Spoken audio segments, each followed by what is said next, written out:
আপনি কি জানেন আপনার আজকের অ্যাংজাইটির গল্প হয়তো শুরু হয়েছিল আপনার শৈশব থেকেই? অনেক মানুষ বলেন, আমার তো সব ঠিক আছে, তবুও সবসময় ভয় লাগে, চিন্তা হয়, অস্থিরতা লাগে। কিন্তু অ্যাংজাইটি সবসময় বর্তমান পরিস্থিতি থেকে তৈরি হয় না। অনেক সময় এর শেকড় থাকে আমাদের ছোটবেলার অভিজ্ঞতায়। যদি ছোটবেলায় আপনাকে বারবার সমালোচনা করা হয়ে থাকে, যদি আপনার অনুভূতিগুলোকে গুরুত্ব না দেওয়া হয়, যদি সব সময় বলা হয়ে থাকে ভুল করো না, লোকে কি বলবে, তুমি পারবে না, তাহলে আমাদের মস্তিষ্ক ধীরে ধীরে শিখে নিতে পারে যে পৃথিবী একটা নিরাপদ জায়গা নয়।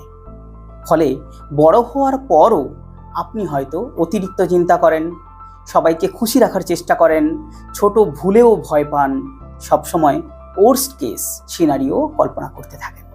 কারণ আপনার মস্তিষ্ক এখনও নিজেকে রক্ষা করার চেষ্টা করে চলেছে।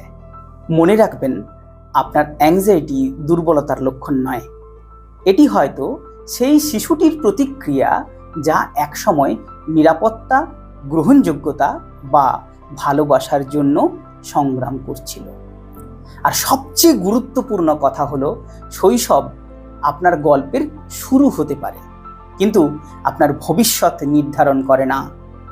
আপনি যদি anxiety, childhood trauma, over thinking এবং মানুষের মনের গভীর মনোবিজ্ঞান সম্পর্কে আরও বিস্তারিত জানতে চান, তাহলে এখনই আমাকে ফলো করুন এবং চ্যানেলটিকে সাবস্ক্রাইব করুন।